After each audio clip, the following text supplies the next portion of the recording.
we started out yesterday, or Tuesday, by talking about methods that you might use to basically allow yourself to have some comparability between samples that you collect. We also talked a lot about statistics and different statistical methods and how to interpret some of those statistics. Today I want to get more into the weeds of different ways, more conceptually, of assessing the environment. And as you guys have hopefully read by now in Carbon, he identifies 3 basic different pathways that you can answer ecological questions. And the most obvious is observations of patterns.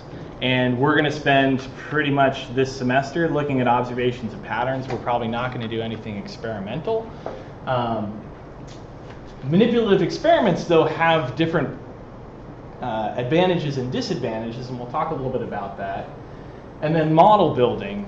And model building can be really key to sort of greater understanding and greater being able to disperse your ideas more broadly or predict what's going to go on in the future. And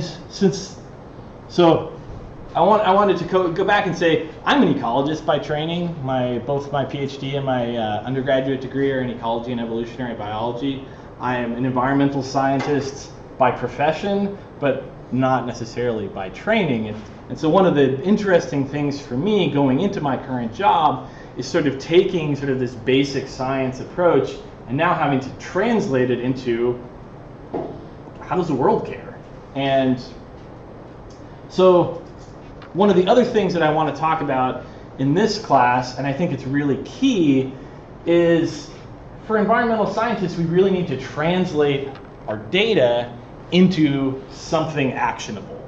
A politician isn't necessarily going to be able to take some graph that you've presented and be able to say something with it. So it's sort of in your wheelhouse to make sure that what you're doing is relevant and interesting and can be used in some way, if that's the goal of your project. And there's some different ways to do it, and I'll talk a little bit about these. And in essence, what we're going to do today as our lab experiment is the CRAM assessment. And it's really this. It's translating some sort of data into actionable information.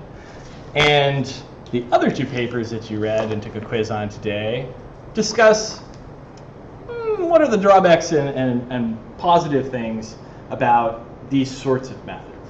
And we're going to have a short and informal debate at the end of the lecture talking about these papers and the CRAM assessment and how does that fit into, like, how do you have actionable information from data that you collect. Okay. But first I wanted to start out with a practical sidebar, because this is not just sort of a theoretical class. This is like, how are we actually going to do science in the field? And I'm going to talk about field notebooks, data sheets, data entry, and data storage. We talked a lot about field notebooks yesterday, and again, the basic idea of your field notebook is it's something you're always going to have with you out in the field, so it's your sort of default place for data collection.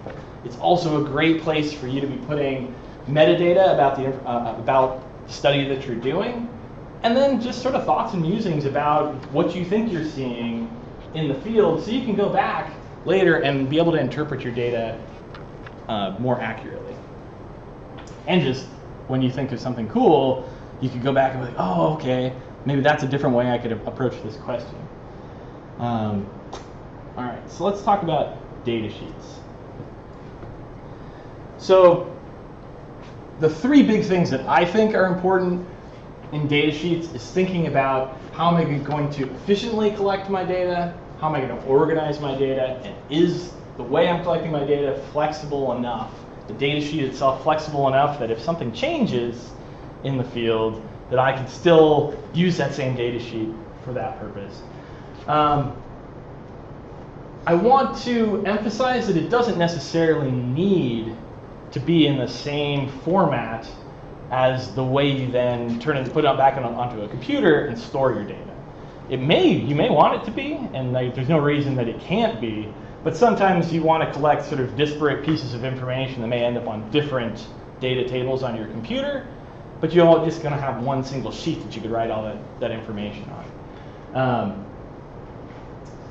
One thing that's just sort of a very practical thing is think about the order in which you're going to collect the information while you're in the field. So say you're going to take data off of a water quality probe, and the water quality probe has it in the order of temperature, specific conductivity, dissolved oxygen. You probably want to make your columns in that same order, so it's just more efficient for you to just be like, and write those numbers down. You don't necessarily have to, but my technicians certainly have bothered me when I have not necessarily put them, or our instruments are in different orders and they started using a different instrument. Hey, maybe change the order of the columns and it'll help us collect our data more quickly. If you use codes, and you probably will at some point want to use a code for something, it's really helpful if you put what those codes match with somewhere on your data sheet or somewhere that's readily accessible. So the most common place where I see people using codes is species. You probably don't want to write the entire species name or the entire common name out every time you put something on a data sheet. So maybe you put a 3-letter code or a 4-letter code, and different organizations have different code styles. But if you gave your data sheet to somebody else, would they be able to figure out what the code was? Particularly if one experience that I've had in the field is we have a bucket full of minnows, and people, like 4 people, are all calling out numbers to the person doing the data entry. It's really helpful for you to be able to just glance down, okay, somebody's calling, and they're calling it as a common name, or they're calling it as a species name, or they're calling it as an abbreviation. Like, it's really helpful for you to be able to match up what those things are. And this is a little bit off, but another experience that I've had in the field is sometimes it doesn't seem that efficient to have, like maybe you could go and collect all your own data on your own. But sometimes it's a lot easier to have 2 people, even if the other person is doing nothing other than just entering the data. So one thing you'll experience, particularly if you work in streams or anything wet, is your hands are wet, and then you dip your hands into the water, and then you have to write out to your field notebook or your data sheet, and then your data sheet gets soaking wet.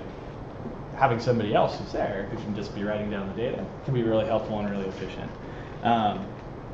Okay. I generally recommend when you're making a data sheet to leave some sort of space in a column for notes, because almost always something comes up that you didn't have a column for, and you maybe will never have a column for, but it's something you want information on that's associated with some particular entry in your data sheet. I'd also encourage you to size your cells so you can legibly write in them. It's really important if you are going to be collecting multiple data on multiple data sheets that you have some sort of numbering system. So you know, well, how many data sheets did I actually have? And so maybe like page 2 of 2 can be a helpful thing. I also suggest that somewhere on your data sheet, whether you do a formal little checkbox or something, that you put a little space there where you verify that you've actually entered the data. So if you go flipping through your data sheets, you're like, okay, this one's already been entered into the computer, and I can just file it away. Because so I was looking back at my data sheets last night, and I probably have about 400 from one field season. And I wouldn't want to have to go through and individually identify the actual information on each of those sheets, but if instead I have my initials up in the corner and a date, then I know that that data sheet's been entered, and I can keep on flipping through my pile. Particularly in the early parts of your project, don't be afraid to experiment and modify your data sheet. You don't have to start with one data sheet and keep it set in stone unless you're maybe doing a project that has like 50 people and you're dispersing it. But if it's a small project and it's you, futz around with your data sheet until you get it the way you want it. You don't want to lock yourself in just because when you're making it on the computer, you're like, oh, this is what I think I'm going to do, and then you go out in the field and it didn't work. there's no reason to keep on making something that didn't work, to keep using that. More sort of practical things. Clipboards. If you're carrying data sheets, these sort of clipboards are fine, but probably you're going to want to have spare data sheets with you out in the field, and so they make ones that have little pockets underneath them so you can store different data sheets. But the balance between clipboards of this size and clipboards of this size is you don't have to carry that around. And so think about, okay, if we're going to have to carry 500 data sheets, maybe you won't need something big, but think about sizing and expense when you're doing that. Generally have extra copies of all your data sheets. I'm going to sound like a fanboy for Write in the Rain, but I really am. Write in the Rain makes copier paper, and they also make something called DuraCopy, which is actually waterproof paper, so it's completely plastic, and so you can have it underwater and be writing on it, and it won't have any problems. Write in the Rain is water resistant. And so you can make your own data sheets, buy a ream of it off the internet and print out your data sheets in whatever form you want. They also provide templates with all the different grid patterns, so you can just download them and print your own data sheets, or print your own blank data sheets if you want, off their website. And even if you don't want to use their paper, you can still download their things and print it on regular paper, if you had no reason to ever need something waterproof. Okay. So now we've taken and moved from our data sheet, which is sort of the most proximal to the actual data collection. So you're out in the field with your data sheet, and then you're going to come back to the lab and you are going to do your data entry. I'll talk a little bit about spreadsheets and relational databases, but the one thing that I absolutely think must be on every place where you're entering data is what is the unit of measure that you're collecting that data in. Particularly if it might be something that you handed off to somebody else. If you collected it in imperial units and they thought it was in metric units, you're obviously going to get really fundamentally different answers. Or if you had something in centimeters squared instead of meters squared, obviously you're going to get a different answer. So keeping units somewhere in a column title or something, really important.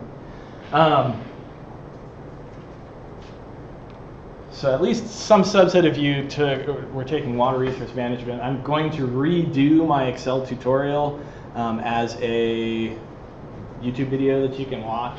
I haven't gotten it done yet, but I will talk in that a little bit about how to design a database, and whether that's a spreadsheet database or an actual database. So your data are immediately ready for analysis, but generally that means organizing things by columns and rows and not having things sort of willy-nilly spread about, or even have on different sheets within your same workbook, unless they are actually different pieces of information. Like if I were collecting general information about my field site, that might be on one sheet, and then information about fish might be on another sheet, but I wouldn't have multiple sheets about just fish data if it was all the exact same thing, because that's going to be really difficult for me to do a statistical analysis. And I think all of you guys have done statistics, so you probably know when you took it into SPSS or whatever, it required things in a very particular format, and if it wasn't in that format, it wouldn't do the analysis. Consider what need you have for quality assurance and quality control of your data.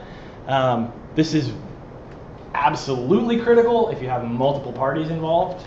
If you have people helping you with a project, you're a lead on a project, make sure that you have somebody going back and reviewing the information and that it's accurate and that's being transcribed accurately. You won't believe how regularly people mistranscribe data into So for this QA/QC, like, what are some good, like, quality assurance, quality control, best management practices for QA/QC on if we had a whole bunch of data sheets and we passed them out to the class that's not time consuming. Because you go through it. So QA/QC is almost always time consuming. Okay. One is some of the things that I talked about in the Excel, and I will talk about in the Excel tutorial, are auto filters. So you can look through, say you had codes. You could look through and see just what unique value codes showed up in your data sheet, and if there's something that's clearly not a code that you were intending, then that's one you should go back and review. Another thing to look at, and generally I'd say transcription errors end up being big, like somebody will write 10 instead of 1. But sometimes, like the small ones, you just might not catch them unless you have somebody literally go back through all of the data again.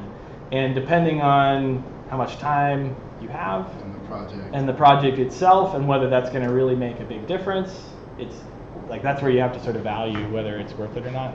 But I end up having to QA/QC all the data that my technicians are entering because they often are making transcription errors, and that or they make a fill error in Excel that then doesn't allow my database to work. So it's conditional on whatever project you're doing and whatever data you actually have. But it's generally a tedious process, and it often involves somebody actually going back through and making sure. And even you, as you enter your data, it's good to just sort of scan through and make sure you don't have anything that looks off. You won't find the little things, but you will probably find the big things. Okay. The other thing that I would encourage you is to not directly manipulate your raw data. So if you collected a bunch of like length measurements, do your calculations in another cell so it doesn't ruin the original information. If you say made a mistake in your calculation, you can always go back to your raw data without having to re-enter it all from your data sheets. So unless it's something that you obviously only are going to do once, generally I would say leave your raw data. It's not going to, unless you have some massive data set, it's really not going to change the file size or whatever, so you might as well have it available for you. Okay. When I say spreadsheet versus relational database, does that mean anything to anybody? Like to me, like would a relational database be more of like where you can query data versus, I mean, a spreadsheet you can query from too, but it's more of like it's all like displayed like in front of you, whereas a relational database would be more like you wouldn't necessarily. Well, I guess you could like do like a 3D like old school lines connecting pictures and names type deal.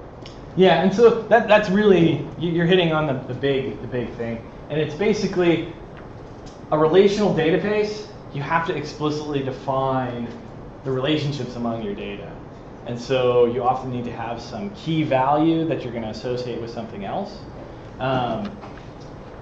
You can do quasi-database things in a spreadsheet. It's harder to do spreadsheet-y things in a relational database. And so thinking about like what's the scale of the project you're going to have. So when I say here data quantity and method of entry, spreadsheets are kind of difficult on the QA/QC front. But when you build a relational database, and I think I can pull up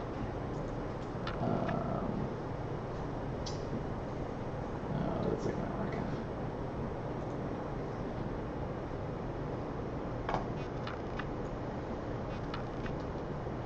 So here is a relational database that I have set up for some of our data entry at the Freeman diversion.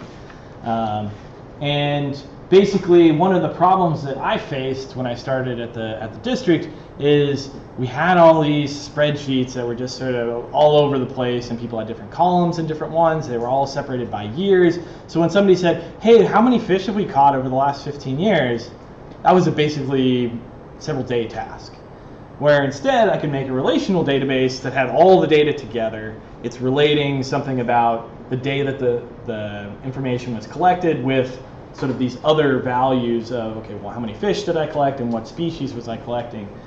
The other problem that I was facing is the technicians were making entry errors, data entry errors, and it was just like silly things like You know, they put the date in a different format, or they put their initials in a different way. And so the really nice thing about a relational database is you can basically make these tables that force values to particular things. And that's not to say that you can't do this in Excel. There are ways you can do it in Excel. It's just more difficult to do it in Excel. So it's sort of just using the appropriate tool for the appropriate task. And so it's like, okay, I wanted them to write down an air temperature and a water temperature, and it won't let them add a record unless they've actually entered a value in that. So it forces people to actually do all the things that I wanted them to do. So that's a front-ended quality assurance for me, but this took me a couple weeks to develop. Probably if you have a project that you're going to spend a summer doing, and it's just you doing data entry, like this is maybe the best investment. This is Access? This is Access. Access has its own issues. If you get really excited about databases, there are other database software that you should probably go for, but this is what I had. And so to give you an example, that little entry table, this is where that data ends up into this sheet. And the really nice thing is it also separates the people from the data. So the data is going somewhere else, and they can edit it, but they can't mass edit it. So like one of the things you see in a spreadsheet is somebody could just go through and like mistakenly delete a column or a whole big section of things. Well, I don't want them to do that. So this is a way that you actually have to actively delete particular components, and they're not going to be seeing that because they're going to be seeing this front end with different data entry components. So that's sort of the basic idea between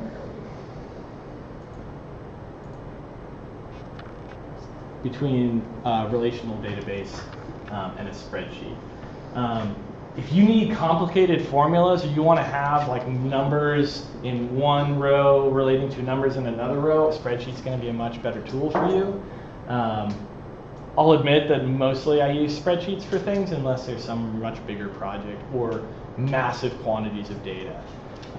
Currently, I think Excel, the number of rows you can have, maybe at least the older version was somewhere on the order of 160,000 rows. That sounds like a lot of data, but if you're, say, collecting water temperature on 1 second intervals, you fill that up pretty quick, and so a database is probably a better place to store information like that.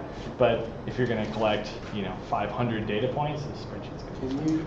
This is kind of like an Excel question, but could you take like a big worksheet that you had, like that was full with all your data, and sort of like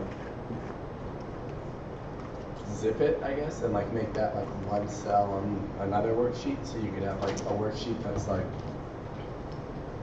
a bunch of I don't think you can. Does that make sense? You can pull and query data from databases in Excel, so you can have an Access database that you just grab subsets of information out of. Like this other worksheet? No, it would be like you would build a query that says, I want water quality data from this date to this date, and it would take it out of a database and put it into the Excel.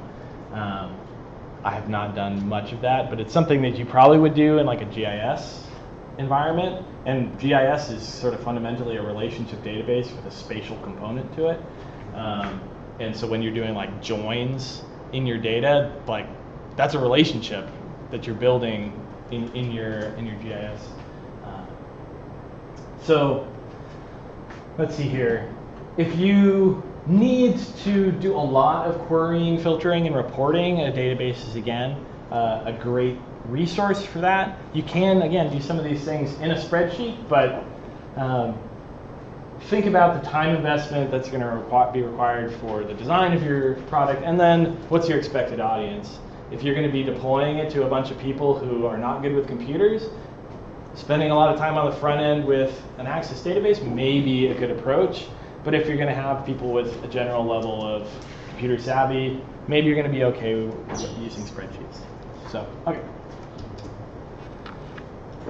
One more practical sidebar, and at this point in the world, at this point in our technology, there is no excuse for losing data, basically.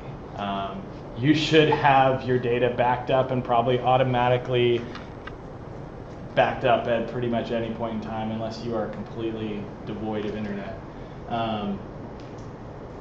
You want to have your data backed up. You want some redundancy in your information. You really want to think about, and I talked about this a little on the first day, data organization. It's great to think about it before you go and do your project, because if you don't, then you just end up with a mess of files with different names. So thinking even just about like naming schemes for your files so you can go back and identify what in the world did I actually put in this.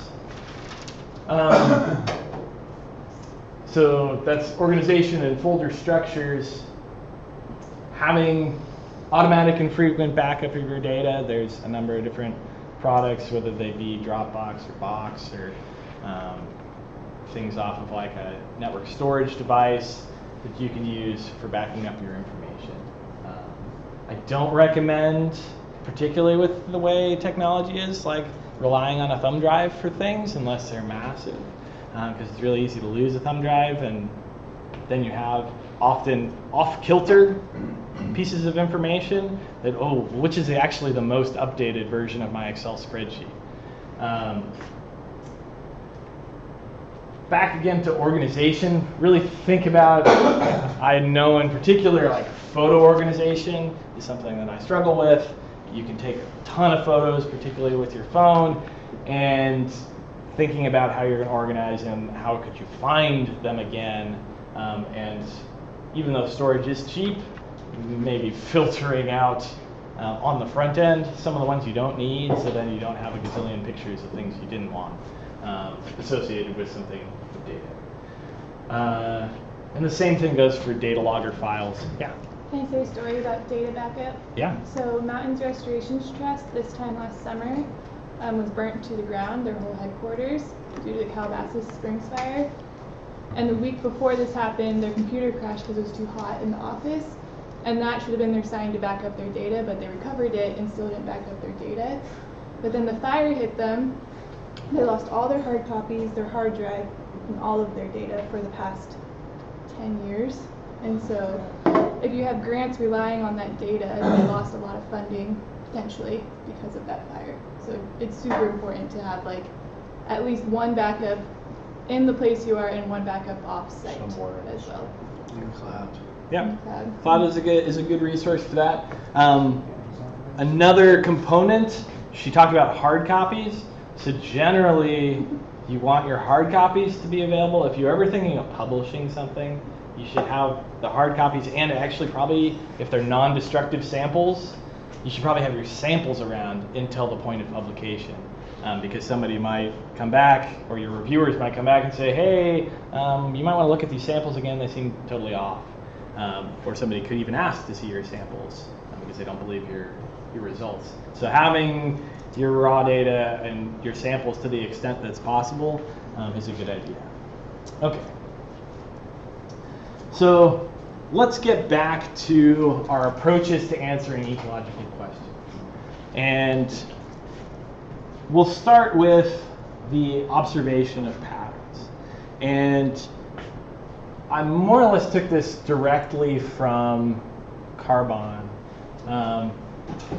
But he highlights a couple of advantages and disadvantages of making observations of patterns. But I think one of your questions was, does he think it's valuable? And absolutely. He thought that observations of patterns and understanding the natural history of your system is important, and that going and front-loading a model and an experiment is probably not a great approach if you don't even understand how your system is acting. So observations of patterns can be very valuable, and the big advantage is you're observing the patterns at the scale that they occur. So you can look on a world scale and look at patterns. You probably can't do, except for we kind of are, an experiment on a world scale, like climate change is kind of an experiment on a world scale, but we don't have a control for that. So you can observe things at the scale that they're occurring, and that allows you to say something more accurate, I'd say, about what's going on. One of the other questions in your reading quiz was about experiments, and I think I had it phrased as a true or false. It said, it's really easy in an experiment to test lots of things with lots of replications simultaneously. That is absolutely not true. Experiments are really hard. Getting one treatment with lots of replication is challenging enough, let alone many different treatments with lots of replication. And so one of the advantages of an observational study is you can take pretty much any parameters that you're interested in and measure them but you don't have the control over what exactly is causing it. You can observe patterns without understanding why they occur, and I'm going to give you some examples of some patterns that people have observed in nature, and then sort of the models that they built trying to understand that, and then we'll look at an experiment that tried to confirm whether those mechanisms were actually happening or not. Particularly, a lot of you guys are ESRM majors, thinking about endangered or introduced species, you probably don't want to do, or you couldn't do, an experiment that might harm a bunch of endangered species or spread a bunch of invasive species. So you can generally do observational things on things that are already occurring, and so you don't have as many sort of permitting. And I think I'm going to have a little sub lecture on actually doing science, because permitting doesn't sound like something that's difficult, but permitting can hold you back from doing any project. And actually, the reason we're not going to do very much critter stuff in this class is because I don't have a permit to do collections for this class, and California fish and game permits take 6 months to get. So I didn't have enough time to get a permit before being able to do this class. But the disadvantages of these pattern observations are that our inferences aren't generally as strong, because you can't associate. You can do a regression and look at and see if there's some relationship, but you can't absolutely say that what you think is the independent variable is really what's driving the dependent variable. And so again, it's difficult to establish these cause-effect relationships or even clarify the mechanisms by which they're working. And one thing that is worth thinking about is that you may see a pattern, and I think they give an example of oaks in the Carbon book, that the factors, the pattern that you see may be a result of factors outside the scope of your observation. And so if you went and did that, looked for that same pattern somewhere else, you may not get the same result, because something other than what you thought was causing the pattern is actually causing the pattern. So that's one of the weaknesses of observational studies. But you see there's a pretty good list of advantages to observational studies. All right, so I'm going to give you an example that is close to home, looking at breeding birds on the Channel Islands. And one of the questions that I think you guys saw, we talked a little bit about in lecture 1, was that graph that I drew on the board. It's as you put in more effort, you expect to get more species. And so Jared Diamond, who you've probably heard of, Gumdrops and Steel, Collapse, a couple other, he's a big famous writer. This is one of his earlier works. And so in this figure, they're looking at breeding bird populations on the different islands, and the islands are of different size, over 1900 to 1975 or 6 or something. And on this axis is the number of species on any given island. And Santa Barbara, San Nicolas are pretty rinky-dink little islands. Santa Cruz and Catalina are pretty big islands. So you can see that the number of species on these islands, on the bigger islands, was greater than the number on smaller islands. They also have the percent of, I think, is it turnover?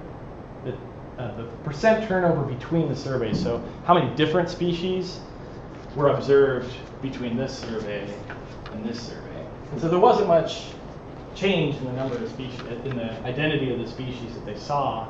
But on these smaller islands, they saw a bigger change. Even though the number of species stayed about the same, the identity of the species on the island changed.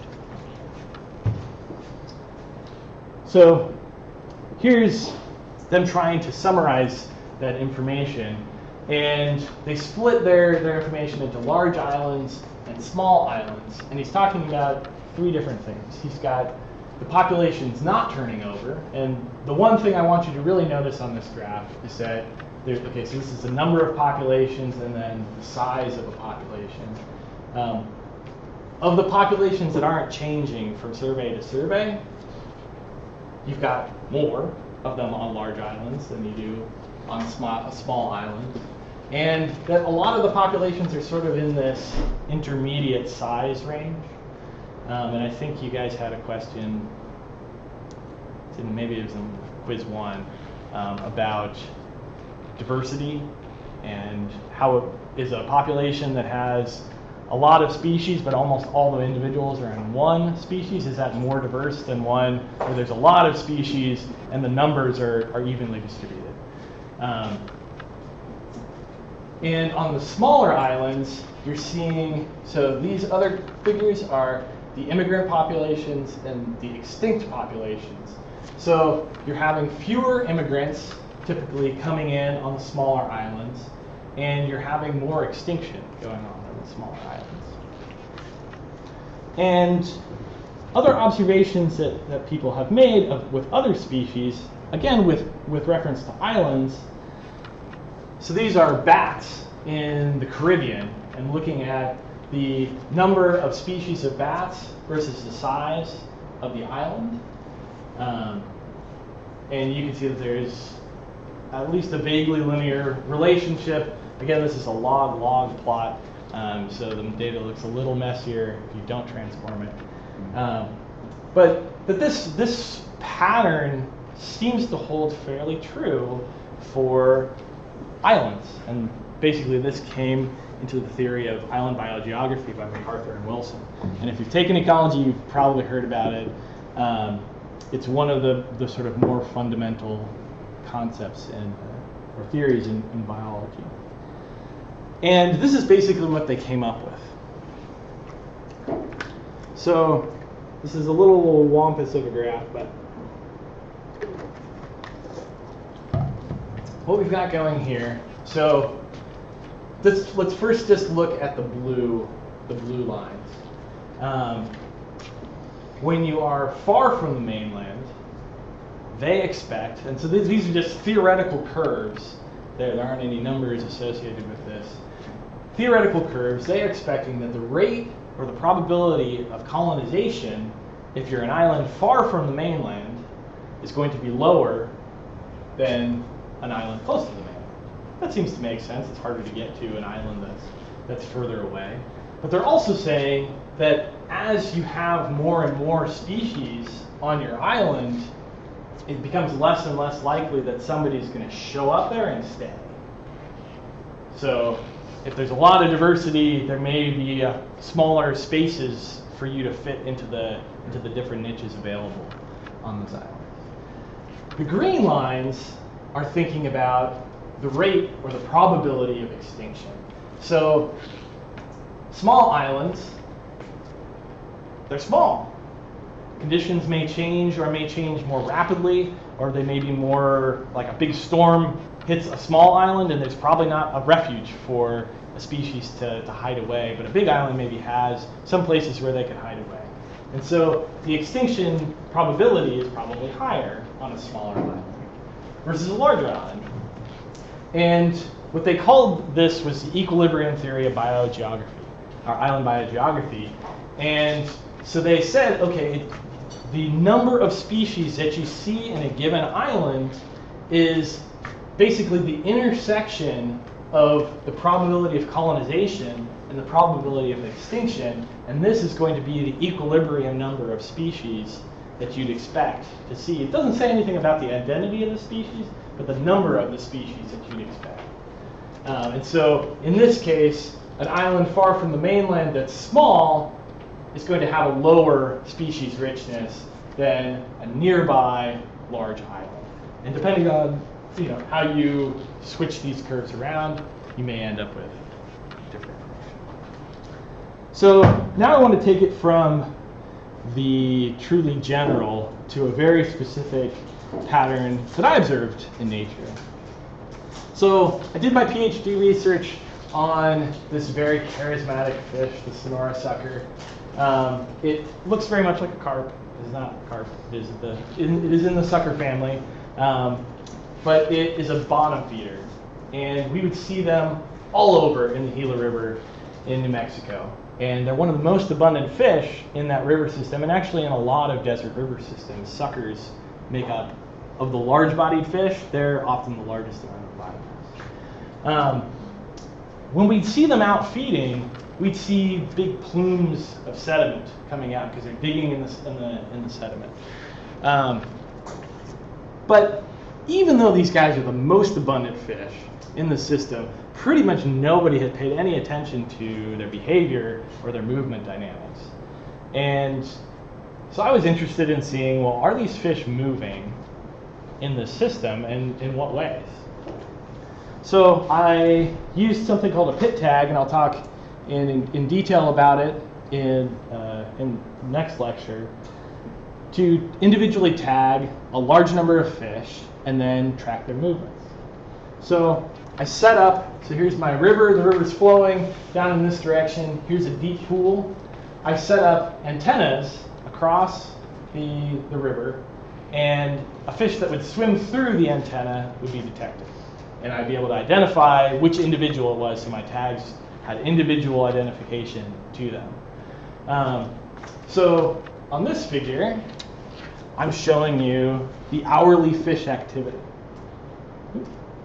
So during the daytime, basically nobody was getting detected in my antennas. You could see visually all the fish were in this pool, but this pool had this massive undercut bank. And when we go and do something called electrofishing, we'd catch maybe 10, 15 fish in there.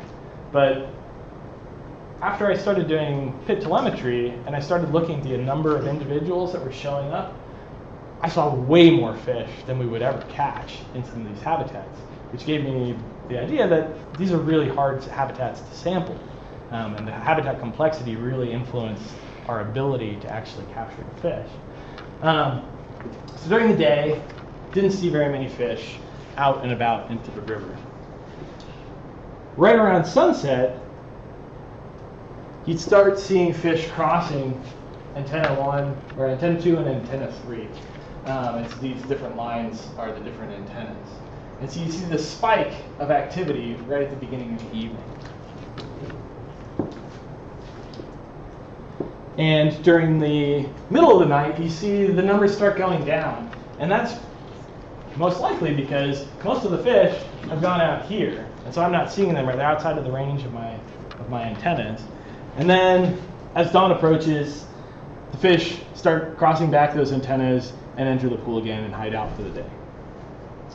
So we had made the observation that the fish were disturbing all the sediment. This graph is showing daylight in yellow, and then the number of individual fish that I was detecting. And so you can see it's a very consistent pattern. Like every day, the fish are mostly not active during the day. You see a lot of fish going out at night. And the pattern that we observed was with turbidity. And turbidity is a measurement basically of particulates in the water column. And we saw this very nice pattern of when the fish were out and about and feeding, that total suspended sediment in the water column was increasing. So I thought that was a pretty cool pattern that we could observe. I didn't do an experiment, but so I can't 100% link the fish to this pattern, but it is very nicely correlated. Okay.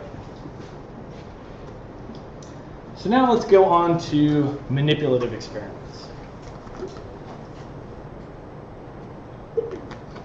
So again, this is coming straight from your textbook.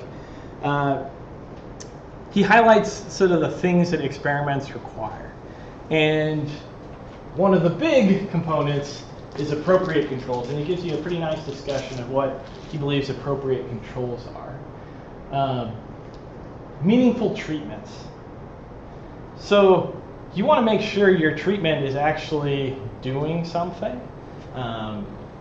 And you want to make sure that it's something reasonable to the context of the environment. So you wouldn't want to like put 1,000 deer in an area of this size, because that's not really very meaningful treatment. But if you wanted to increase the density, you'd want to increase the density to something within the realm of possibilities. You need replication, and we talked a lot about replication during the statistics study, and that those units need to be independent of each other. And you need to think about how to randomize and intersperse your treatments. And one of your test questions for this reading quiz was asking you to try and design a study that basically had blocking factors and grouping factors, and then randomization involved. So the big advantage, the big obvious advantage of a manipulative experiment is you can establish cause and effect between the thing that you think is happening, or the treatment, and the effect. So that's massive power that you have in a manipulative experiment. But experiments are really hard. Making an experiment work is very, very difficult. He talks in great detail about how scale of experiments is really limiting. And you've probably thought about this on some level. Again, thinking of deer, if you wanted to think of deer grazing, deer are really good at jumping over fences, at getting over barriers or breaking through things.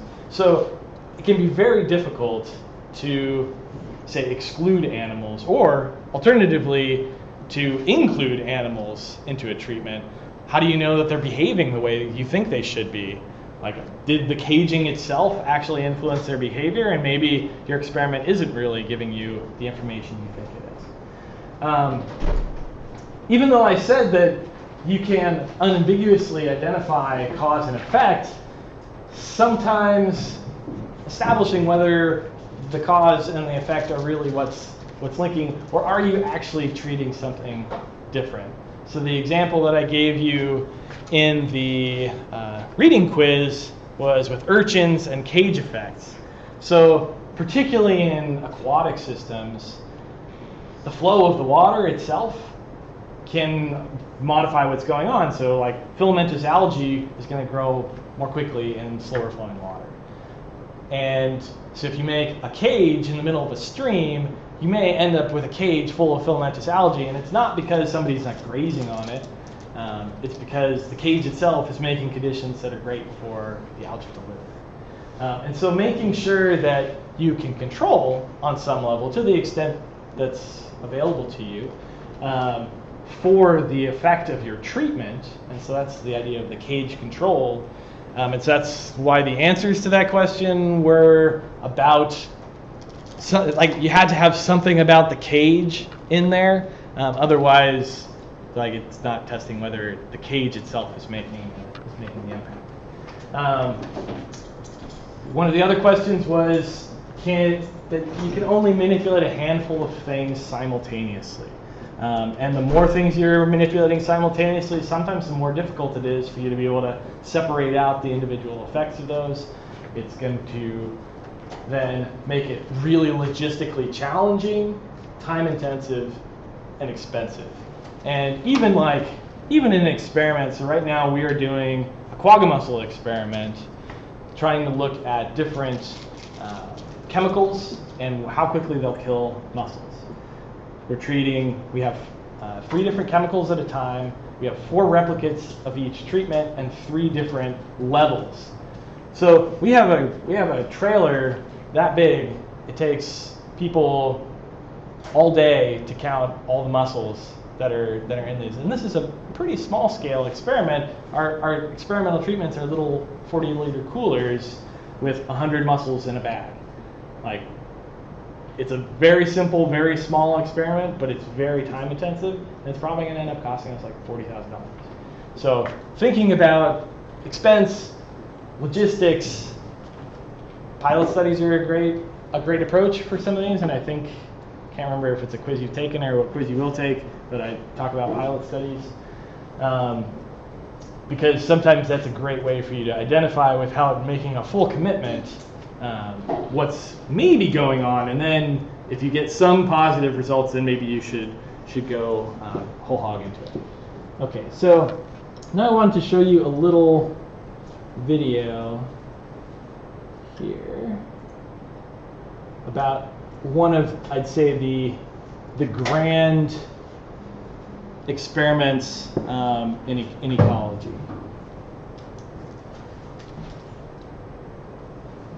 Hopefully it should work.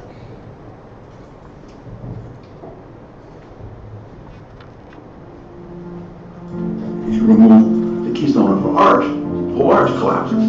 That's exactly what these natural systems do. And so I figured, well, why not just call it a keystone? And the people picked up on it. They've altered it in lots of probably inappropriate ways. Because they're keystone mutuals now, and keystone meetings, and you name it. But this was a keystone consumer. One needs to time travel back to the early 1960s. I just got my PhD at the University of Michigan. I then did a postdoc at Scripps Institution of Oceanography. And along in that interval, there was a lot of interest in ecology about the relationship between species diversity and, in this case, stability. And my idea was to start from the top down, removing predators, to see how that changed the status of the system. And so in 1963, I began my now infamous starfish removal, which led to the keystone species idea. You remove the starfish from the system, and mussels take over. And they outcompete a lot of other resident species, some of which Piesaster would never think about eating. So it had a community impact. And that demonstration, experimentally, in fact, had a huge effect. Ecologists did not think in terms of, there was a lot of description, a lot of observation. There was almost no experimentation. And in that sense, it was novel. And the result was exciting. And people began to pick up on it.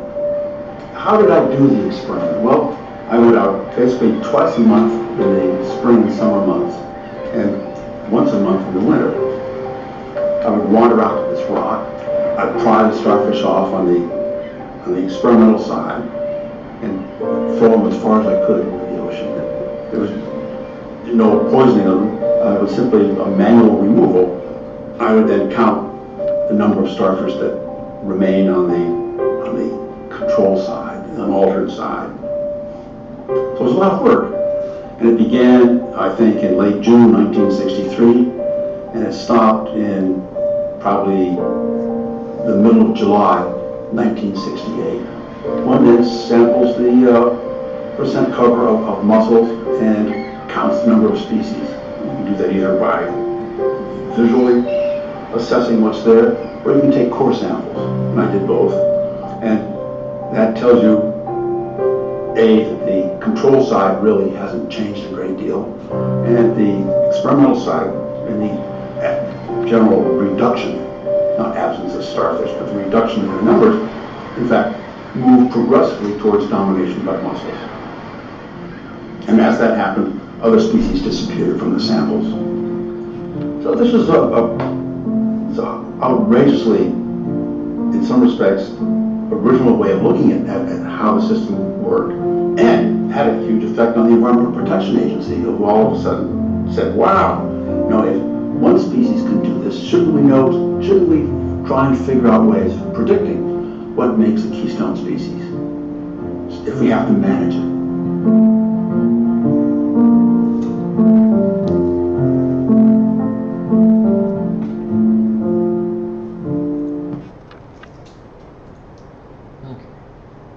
So I kind of wanted to give you that example because it's really one of the early fundamental experiments in ecology that gave people the idea that you can manipulate things and that those manipulations might actually end up transforming communities. And you'll see if you type in keystone species into Google Scholar, you're going to have pages and pages and pages of papers about this. And actually, I'm even a person who's chased down the keystone species concept with the suckers, because I think they're a fundamental driver of what's going on in the river systems where I'm working.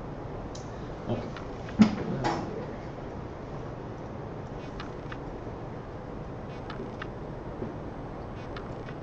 All right, so now we're going to talk about yet another really fundamental experiment, and this is back to the idea of island biogeography.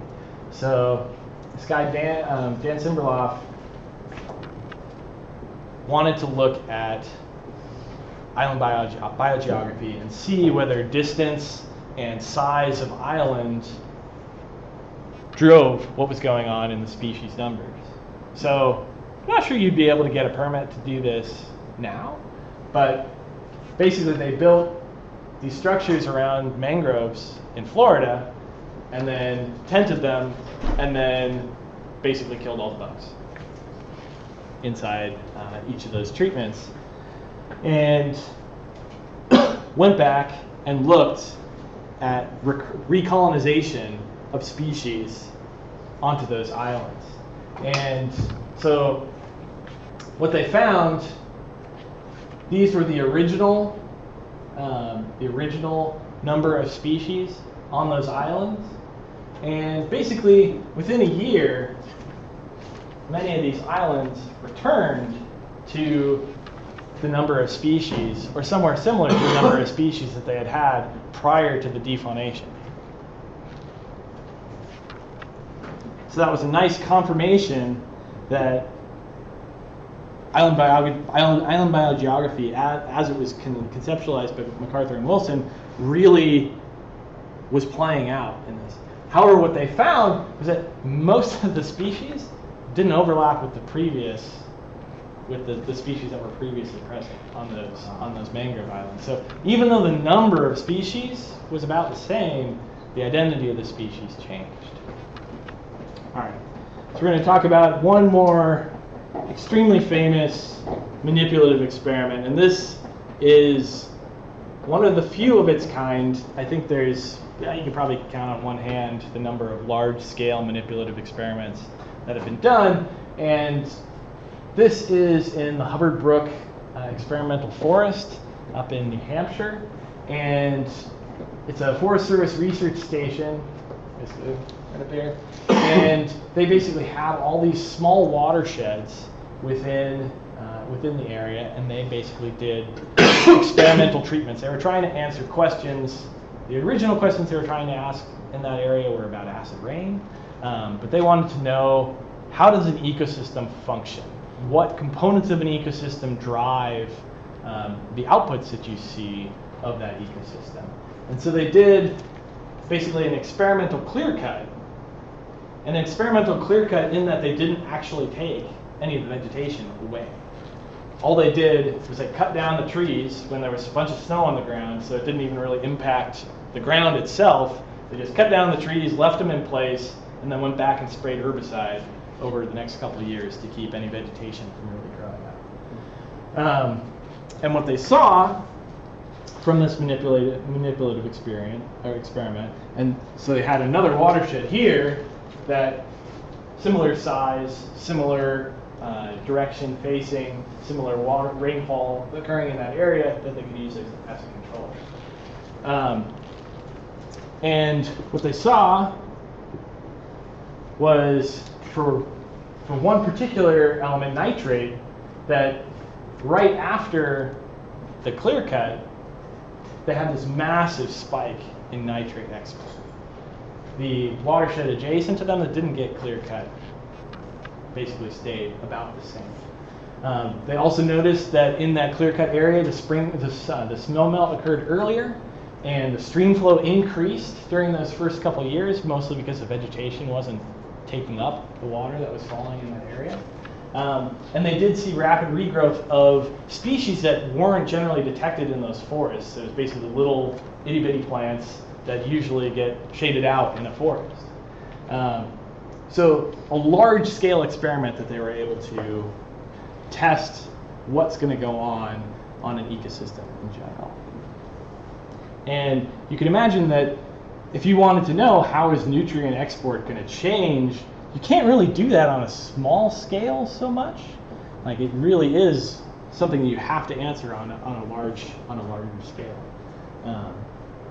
But not very many people want experimental clear cuts going on in the forest. So also those balances.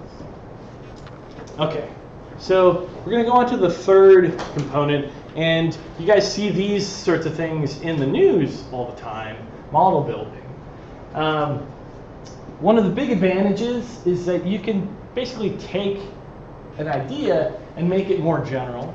You can identify what mechanisms you think are important in whatever parameter of interest you have.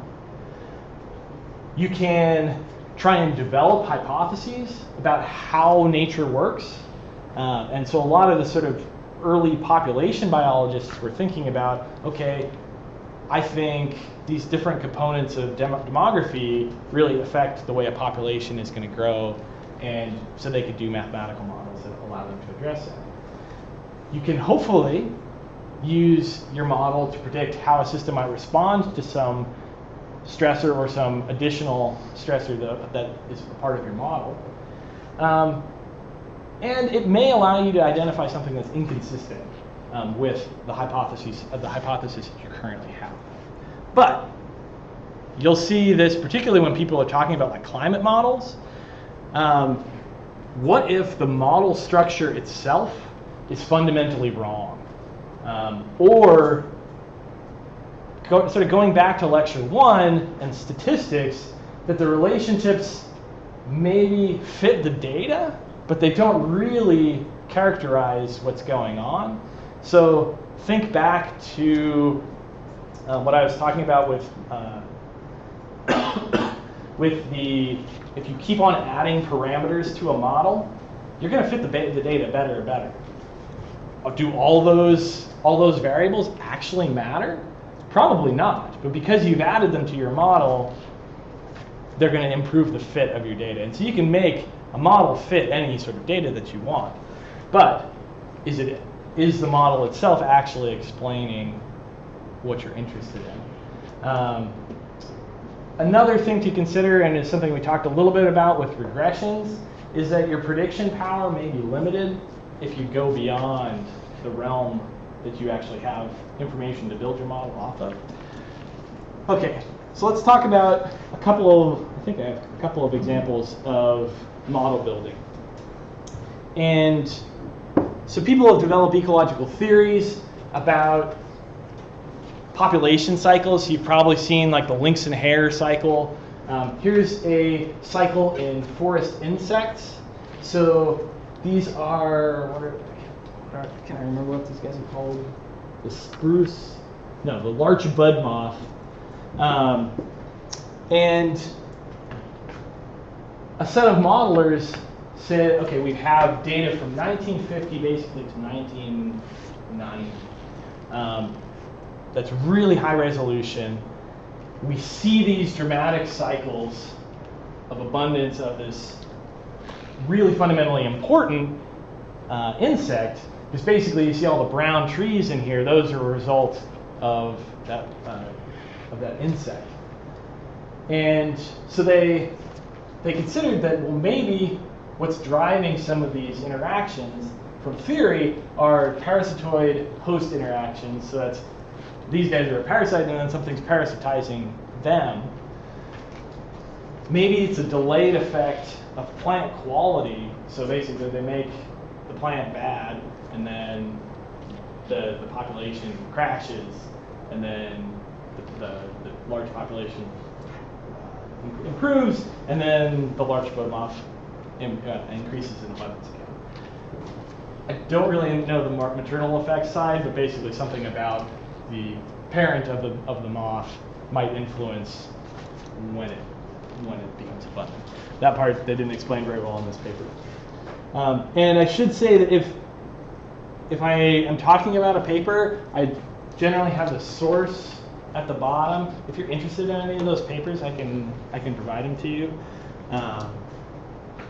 And it's a good practice to always, particularly if you're taking something from somebody else, to cite that source, even if it's just in an informal lecture like this. So this is the complexity that they did. So they had a couple of different models: a plant quality model, a parasitoid host model, and then a tritrophic model, which is thinking about the plant, the parasitoid, and the moth abundance. And we're not going to talk anything about the math, but suffice to say there's really 3 models, and they had some relationship that they were predicting based on that. And hey, they were able to get their model to fit, or one of their models to fit very well. And this is the model that thinks about parasitoid abundance. And they were able to get the data, which is the black bar, and the predicted to match really closely. When they tried to match the trajectories of the plant health, so these ones are synchronized for the parasitoids and the large-footed moth, and these ones are offset, implying that probably plant quality doesn't affect the relationship quite so much as the parasitoid does. That's not to say, and they're not trying to say, that the plant health doesn't have anything to do with it, but that the majority of the variation that they're seeing in these cycles could be explained just by the parasitoids. Okay. So putting back on our environmental science hats, one thing that you often will see people talking about, particularly as we go into climate change, is can we assess how species are going to respond to the changing climate? And one thing that people have done with birds in particular is saying, okay, they have some climate envelope that they need, and within that climate envelope, can we predict whether the birds are going to shift in the distribution as climate shifts? And so these folks tried to assess whether that's a good assumption or not. And so they used some parameters that people have typically considered as potentially things that are responsive to bird distributions. And they used annual growing days, basically how warm is it, mean temperature of the coldest month, so if it gets really cold, then maybe the birds can't hang out there. And then they built a model that, so this is, in panel A, we have the actual distribution of some bird. And they basically made little grid squares all over Europe and said, okay, if you have grid squares that are next to each other, let's distribute the species around based on some of these parameters. And let's see here, B and C are 2 null hypotheses for that. So just saying, okay, randomly, if we take these parameters and we distribute the animals based on them, what would we get Europe looking like in terms of this bird? And this black line is the actual distribution, and the gray lines are all the null options. And you can see basically, it isn't such a great prediction that the null hypothesis that there is a relationship predicts it equally well as the actual distribution. And that's really problematic. So we've got, it worked better for things that were further north, but it didn't work so well for things that were further south. And one of the temptations that folks have is to use these climate envelope models to say, okay, we need to go and start protecting this species because it's going to basically fall off the map. And they're suggesting that that may be appropriate for some species, but not necessarily appropriate for other species. So they failed to reject the model. Yeah. So that's sort of that's what I wanted to cover with model building. Okay, so now let's get back into the environmental science side of things and trying to translate our field data collection into this actionable information to address resource management, ecosystem health, we'll talk a little bit about that, conservation value, restoration success like we were talking about on Tuesday. And so some of these actionable pieces of information, to my mind, are kind of fuzzy topics. There isn't necessarily always a right answer. There are multiple answers that are potentially right. And I'd like to highlight that some of these questions, like what is a healthy ecosystem and how would you even measure what's a healthy ecosystem, are things that, like CRAM is really trying to assess. And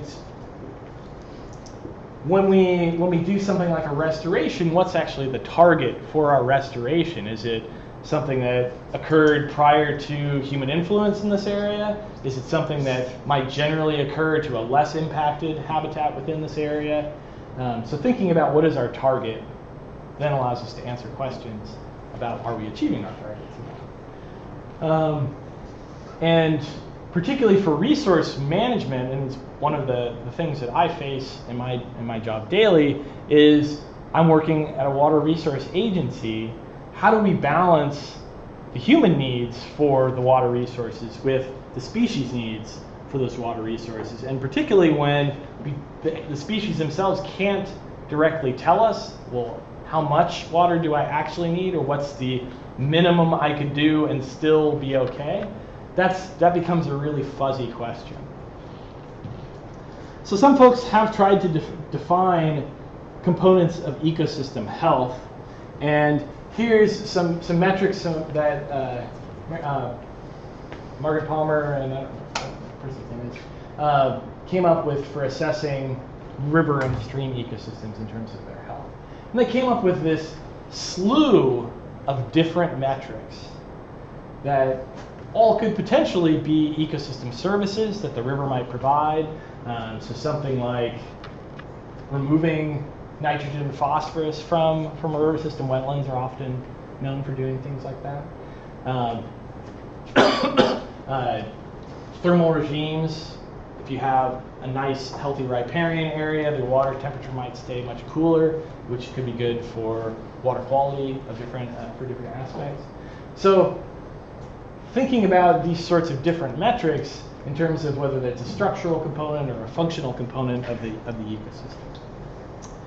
But in all things environmental science, we have limited funds, limited people to do that, and the world is changing particularly rapidly at this time. So there is a strong sort of push to develop means to quickly summarize the environment. And some of these things are like rapid assessment protocols, like we'll talk about, indices of ecosystem health, like you were reading about in the Brown and Williams paper, indicator species. And all of these have sort of their benefits and their limitations.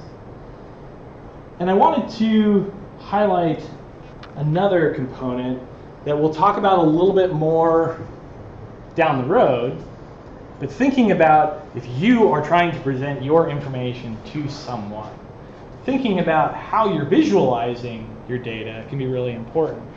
And so this is an example of, I think it's called, what do they call it? The Living Planet Index.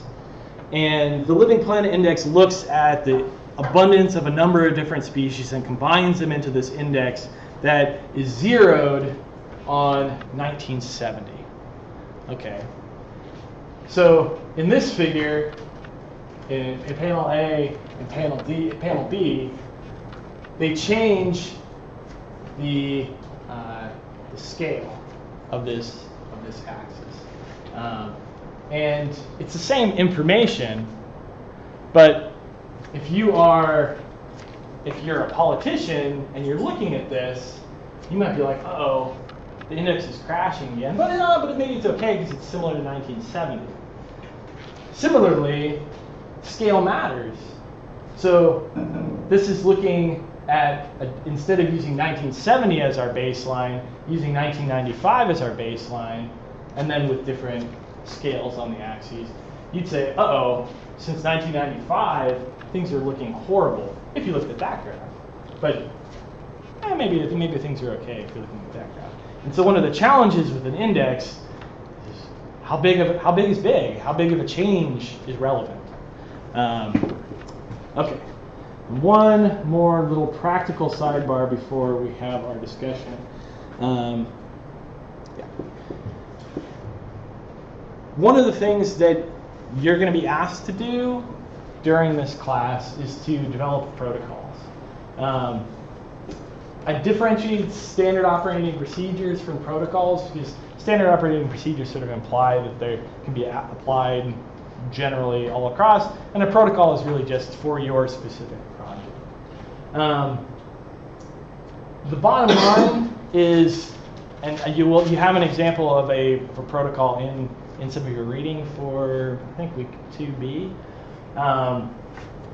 is you should be able to, from a protocol, be able to accurately perform a task so that anybody could replicate it.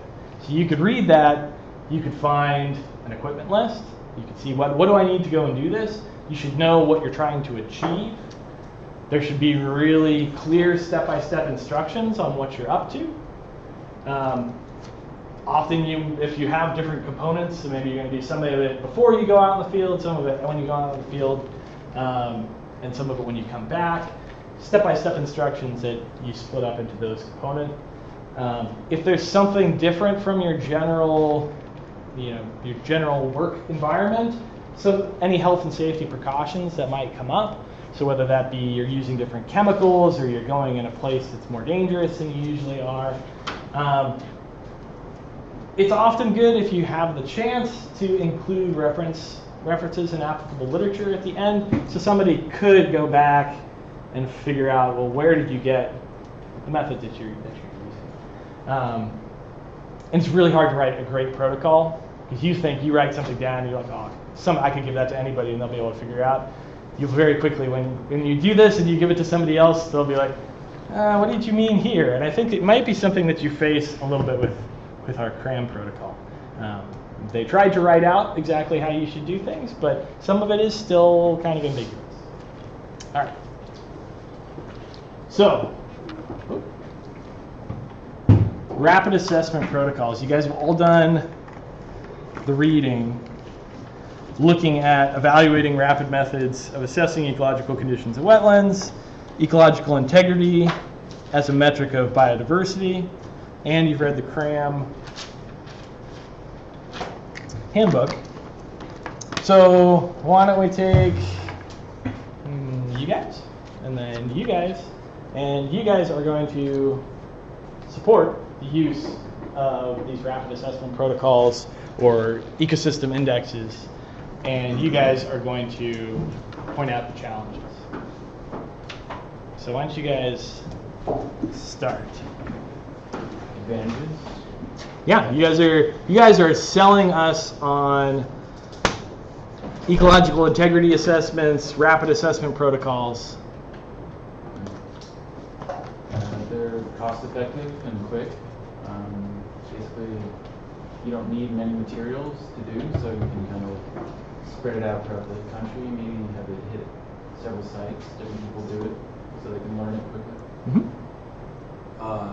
Well, I mean, it's gonna be hard to assure and control your quality, with that. If you have a bunch of people all over the place participating, how are you gonna manage all of that data, all those personnel, and make sure that they're collecting accurately, that I think that's an issue with it for sure. But I mean, you have like, YouTube videos that show who are these exactly people what that are they're doing collecting and this how to data collect now? the data. But that Are they depends. trained? Are they You scientists? can train them in the app. You know what, to me, rapid means not very thorough. Well, the thing is with Yeah. it, because there's already a set score, if you're telling them, hey, we're doing this, and this, yeah, it is different areas where it can be applied. I think it has to be the same general, okay, you're in a wetland, I'm in a wetland, it has to be like applied the same. Well, that's another problem, it's generalized, and like wetland areas might be different from one another, and so to make it, just specific for any sort of area, and you go to different areas, and they've got their own kind of specific different concerns, and it doesn't address those, kind of treats them all equally. But it can also Panacea apply is non-species really- too. Like if it's the same species in this area, then you can apply it. If it's obviously there's a species of this fish, and then there's a different species of that fish, you can't really apply to it too if you're focusing on that particular species. But if they're different areas, you can be encountering different effects, different environments. As slight as they may be, they're going to be different in different locations, and those aren't addressed in the more generalized rapid assessments. Yeah, I think one thing that I think you guys will probably claim as an advantage is I think is just it's kind of irrelevant. Like, yeah, it's fast and it's quick and it like provides a lot of, but to me, the rapid assessment protocol is literally like a stepping stone to more research. It's like a pilot study. It's like, yeah, it's cool. It gives us an idea if we need to actually go do in-depth research. But I don't think as like a standalone tool, it's very effective. Or it's very. What was the word we were using earlier? I don't think it really like sells it well. Well, it depends on the research too, because sometimes in research you need like information like pretty fast, because if you're pressed by like certain permits or you need to get stuff like done, you need to use something that's rapid and fast, even though it is generalized. If you're taking a long time, obviously, yeah, sure, you're gonna want to use a method that's more precise, but if it's like quick, then that's obviously a better choice, I would say. It's not invasive either, so it's not really damaging the habitats. So you can without them, you wouldn't have information about the health of the streams. Like you said, you can go out and get more data. So, I don't know, basically without them, you can have a lot of information about a few things, rather than a lot of sites that we go to. And So, at least but get some then sort like of one of your baseline. main arguments was that it's quick and it's fast and stuff. But your results aren't going to be quick. The collection's going to be quick and fast. But then, like, we're not going to because you're getting so much so fast. So, all these different data points for possibly non-related things, and you're just doing a rapid assessment of everything that's there. Now, for someone to take all that data and try and analyze it and organize it and Well, that's what make we something have, concrete like out of it, that's not Graham. going to be quick and easy. Well, Graham Well- basically has it set up, and you put in the number score, and then you kind of have an output right there. So you need some sort of protocol, some sort of standard operating procedure where they go in, kind of categorize things, so it's not like super specific, not like, all right, this is 3.5 feet. It's like, all right, this is 0 to 3 feet, 3 to 5 feet, something that can be quick, go into some sort of data sheet, and then output some sort of baseline for the health or whatever you're aiming Because it depends on how much data you already have. If it's like fresh new data, obviously that's one thing, but if you are building on data you have, and it's already something that everybody knows what you're doing, then it's obviously easier protocol to use.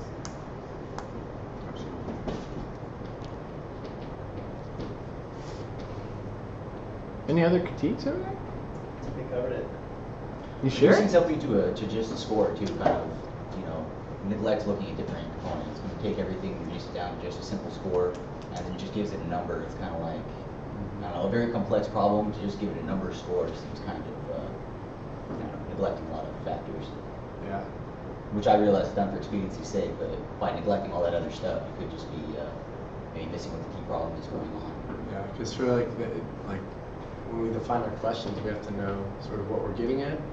So you have to know like who the stakeholders are, like what the objectives are for whatever area you're looking at, and a cram score. Like, yeah, it's going to give you a little bit of insight, but you might get a really high cram score, but you actually, you're trying to help steelhead trout, and you have this great cram score, but you have no steelhead trout in the area.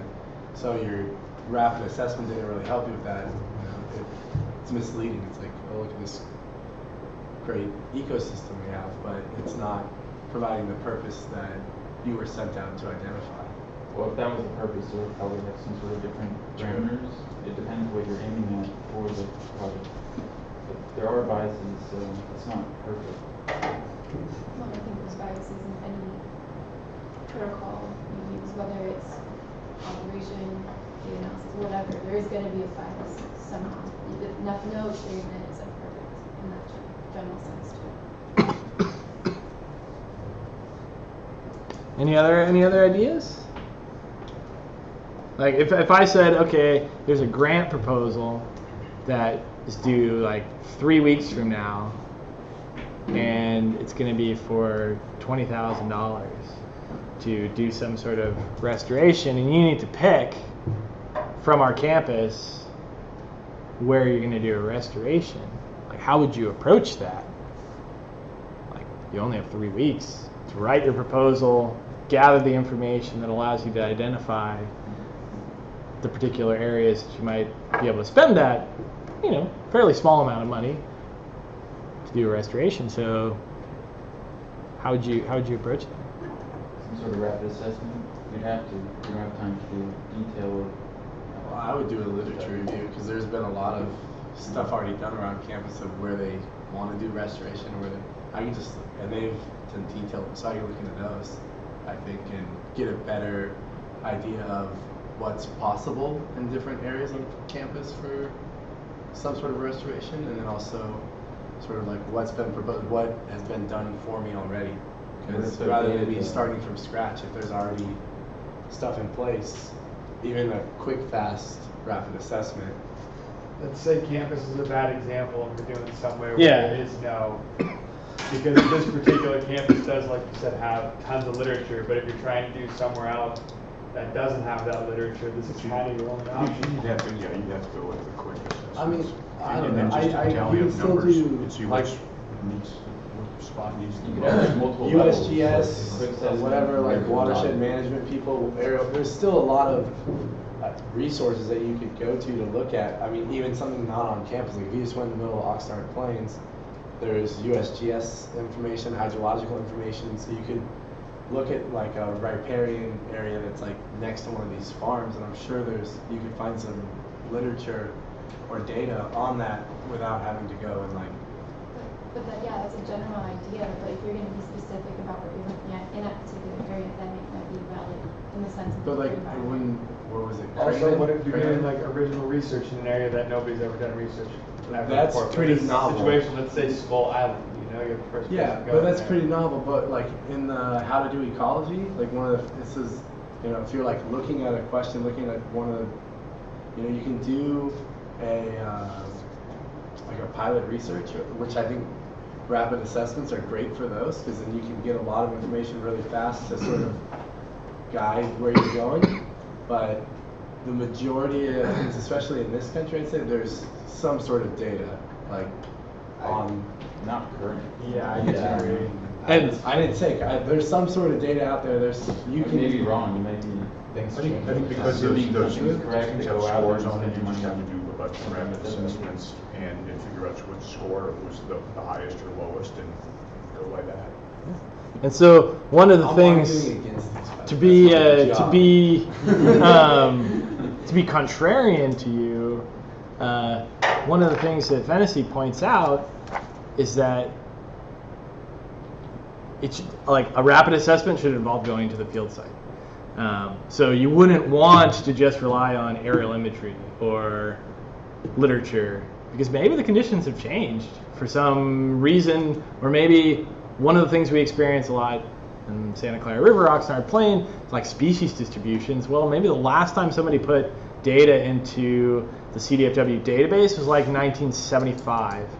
Well, that's a long time ago. Maybe the species is still around, maybe it's not. Or maybe it's expanded its range, or maybe it's shrunk its range. So they're emphasizing that there should be some sort of visit to the site that allows you to sort of ground truth your component.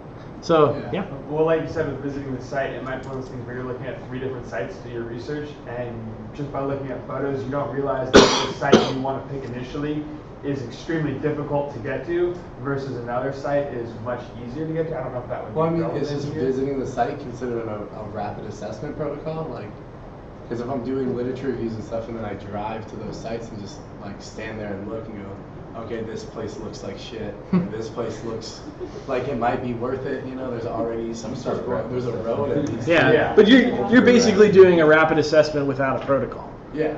And that's so what I'm is that saying. going to be comparable to, like, so if Steven goes out and does the same thing, is he going to get the same ranking? Like, what if you have two things that are very similar, but some particular metric that you think is valuable and he doesn't think is valuable is different? You might score them differently, but because you had a different value system for how you're ranking it. So I'd say that's a problem with these rapid assessments, is that it's going to be really biased to who's doing the assessment. Even if you write the protocol, you're going to write it for your so. Which is standard. That's why But- you have some sort of Yeah, quantifiable measurements on them or something quantifiable. But what you're choosing to measure is going to be biased. Yeah, you're going to measure exact and not biased in your measurements and observations, but the things you're going to put on your assessment to look at are going to be, because like you said, if I Depends go how out you and make the look, protocol. Yeah. And it could be exact. I'm supposed to be what you- arguing against these, okay? That's- So if you And we're go the supposed to be right one- arguing for it. Yeah, So not Yeah. you the go the defense. right way, he goes the right way, you know? So I want to, thanks, I think that was a good discussion. From the readings that you guys have, these are sort of some of the advantages and disadvantages that they highlight. I want to get us going towards actually doing our cram, and I think Jerry is actually out in the field at the moment, so I need to tell him we're going to be a little late. But basically, the idea of these rapid assessments, right, is that they're going to have a comparable methodology. And you could see from the Fennessy paper that like every state has developed some sort of rapid assessment protocol, so clearly people think there's a value to it. People are very clearly also using it. And this Brown and Williams paper is very critically, painfully critically assessing an EPA protocol, like a federal protocol for doing rapid assessments. So, like, this is something that people are thinking about, people are using, and very likely, if you maybe are a consultant in California, you may end up doing a CRAM assessment. And so I didn't want you to come out of this being like, oh, CRAM's totally worthless, rapid assessments don't work. I wanted you to think about it critically about what are the things you're giving up in a rapid assessment, what are the things are you getting out of a rapid assessment, and as long as you keep those things in mind, like, you guys are the next generation of like resource managers, so thinking about how would you advise a politician or your resource manager on how should you make use of information like this. So that's what I wanted you to get out of it, and I don't want to, mess all over CRAM too much, because very clearly people have spent a lot of time on it and thinking about it really carefully. I was saying, like, if they did or didn't, I just think, is that important? Like, just because someone spent a lot of time to develop something that they think is great, if it's lacking, Yeah. we should still challenge it. And not And I agree. We should absolutely all challenge it. democracy, like, you know, what we got right now is the best thing going, so we shouldn't try and change it. Like, if it has stuff. Yeah, and I think these are living books, so that's why they have a version number. So if people, like, I think I chose one that they think is pretty close to where they want to be, but for some of them they haven't developed them to the extent that they want. And so these are living documents, and as people make use of them and are like, oh, that really didn't work for our system, then they can go back and update these rapid assessments. So the CRAM basically has a front end in looking at aerial imagery, so we're going to go to